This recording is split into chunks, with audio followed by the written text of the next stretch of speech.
Channel کو subscribe کریں اور بیل آئیکن پر کلک کریں۔ شکریہ۔ یہ ایک سوال آیا ہے جی کہ ہم لا حول ولا قوت الا باللہ کس وقت کہیں؟ اذان میں ہم مؤذن کے ساتھ پوری اذان کے الفاظ دہراتے ہیں، لیکن حی علی الصلاۃ اور حی علی الفلاح پر ہم لا حول ولا قوت پڑھتے ہیں۔ اس کے علاوہ یہ الفاظ ہم کس وقت کہاں کریں؟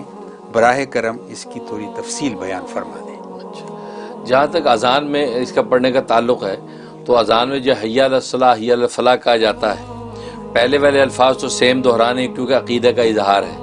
لیکن جب یہاں وہ مؤذن کہتا آؤ نماز کی طرف، آؤ کامیابی کی طرف، اب یہ گویا کہ ایک کار خیر کی طرف اور نیکی کی طرف بلا رہا ہے، تو یہ آنے والا فوراً کہتا ہے لا حول ولا قوت الا باللہ۔ گناہ سے پھرنا اور نیکی کی طاقت اللہ کی توفیق کے بغیر نہیں ہے، گویا کہ اپنے آپ کو اللہ کے سپرد کرتا ہے کہ یا اللہ یہ جس نیکی کی طرف یہ بلا رہا ہے اس کی طرف تیری دی ہوئی قوت کے بغیر ممکن نہیں، اور جس میں غفلت میں ہوں اس غفلت سے نکل جانا یہ تیری توفیق کے بغیر ممکن نہیں ہے، تو فوراً یہ اللہ کے سپرد اپنے آپ کو کرتا ہے لا حول ولا قوت الا باللہ۔ اب اللہ کی جب سپرد کرتا ہے تو اللہ کی جب یہ استعانت آئی، مدد آئی، اس کے لیے توفیق ہو جاتی ہے، نماز میں شرکت کے لیے پہنچ جاتا ہے۔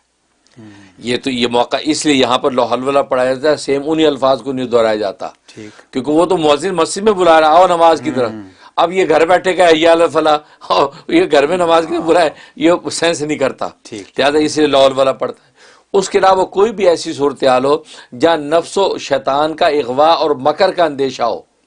وہاں پر اس کے پڑھنے کی اجازت ہے۔ ہاں، اس لیے شیطانی جنات کے احوال ہیں، ایسی کوئی صورتحال پیش آ گئی تو وہاں لا حول ولا قوت الا باللہ پڑھے،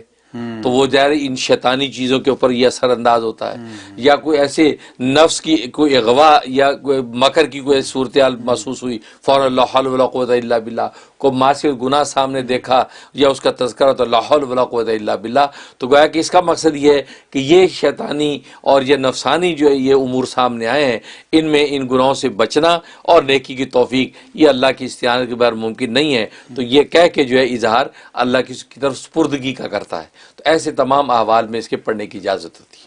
اچھا مفتی صاحب، کبھی کبھی ہم ناسمجھی میں کسی ایک اپنے جاننے والے کے آنے پر بھی فوراً کہہ دیتے ہیں لا حول ولا قوت، حالانکہ جانے بغیر کہ وہ تو یہ بھی میرا خیال ہے کہ اچھی نہیں، وہ